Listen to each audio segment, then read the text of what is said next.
जय माँ महामाई, जय माँ बगलामुखी। भगवती बगलामुखी जयंती पर आप सबको अग्रिम शुभकामनाएं। मैं हूं आपके साथ देवभूमि ऋषिकेश उत्तराखंड से डॉक्टर आचार्य आशीष।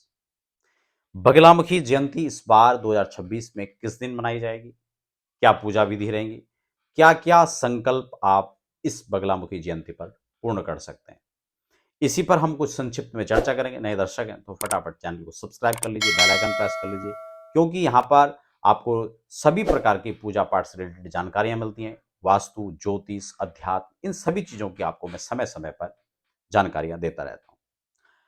बगलामुखी जयंती इस बार कब मनाई जाएगी, इससे पूर्व हम यूं समझ लीजिए कि मां भगवती का जो प्रादुर्भाव है, क्योंकि 10 महाविद्याओं में कलो चंडी विनायको, मां भगवती शक्ति का और भगवती गणपति का यह कलयुग में अनुष्ठान विशिष्ट फलीभूत है।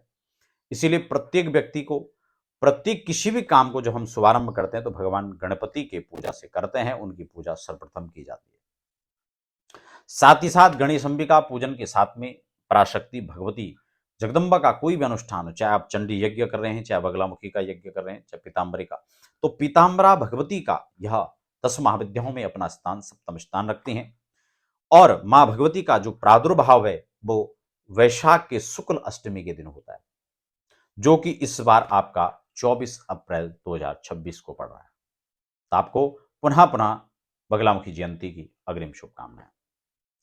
अब यहां पर हम समझते हैं, बगलामुखी जयंती पर एक विशेष एपिसोड मैं आपको पहले बनाकर दे चुका हूं, जिसमें कि आपका पूरा बगलामुखी पूजा कैसे करते हैं, कहां करना चाहिए, कैसे करना चाहिए, क्या इसका विधान है, क्यों करना चाहिए, खुद करें तो कैसे इसको कर सकते हैं, इसके खर्च कितने आ सकते हैं, साथ ही साथ इसका रिजल्ट कितने दिनों में आ जाता है, किन किन कामनाओं की पूर्ति के लिए करना चाहिए, ये बहुत बृहद रूप से मैं उस एपिसोड में 12-15 मिनट का लगभग ये एपिसोड है, आप उसको जाकर देख सकते हैं हमारे प्लेलिस्ट में जाकर।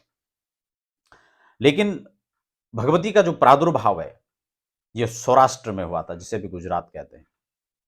वहीं हरिद्रा सरोवर में मां भगवती बगलामुखी का प्रादुर्भाव हुआ था और इसी दिन हुआ था। इसीलिए मां भगवती का यह प्राकट्य उत्सव के रूप में, जिसको आप लोग जयंती शब्द कहते हैं, जयंती तो वैसे देवताओं की तो उचित नहीं है कहना, प्राकट्य उत्सव आप कह सकते हैं। तो इस रूप में भगवती प्रकट हुई थी और भगवती प्राम्बिका जो बगलामुखी हैं, पीताम्बरा हैं, कलिकाल में इनका अनुष्ठान, इनका पूजा, इनका जप, इनका होम बहुत प्रभावशाली और चमत्कारी परिणाम देने वाला है।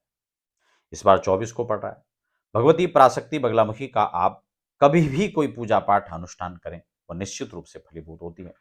निश्चित रूप से शत्रुओं पर विजय प्राप्त करना हो, कोर्ट कचहरी किसी प्रकार के मुकदमे चल रहे हो, या फिर कोई अनावश्यक किसी कारणों में रंजिश के तहत किसी ने किसी पर मुकदमा कर दिया, वो कोई जेल चला गया बंधन से मुक्ति पाने के लिए, या फिर किसी भी प्रकार के शत्रुओं पर विजय प्राप्त करने के लिए, खासकर चुनावी दंगल में अपनी सफलता को प्राप्त करने के लिए, अपनी पुनः सत्ता को बरकरार रखने के लिए, एक सुख समृद्धियों के लिए, घर में किसी प्रकार की नेगेटिविटी है, किसी का किए कराए का कोई प्रभाव है, तंत्र बाधा है, तो उसके लिए भी यह भगवती का दिव्य अनुष्ठान किया जाता है। अगर आप किसी प्रकार की पूजा पाठ, वैदिक वास्तु शांति करवाना चाहते हैं, नवग्रह शांति करवाना चाहते हैं, या बगलामुखी का अनुष्ठान, चंडी पर अनुष्ठान, महामृत्युंजय जप, पितृदोष शांति कराना चाहते हैं, ज्योतिष परामर्श घर बैठे जन्म कुंडली बनाना दिखवाना, इसके लिए भी आप संपर्क कर सकते हैं।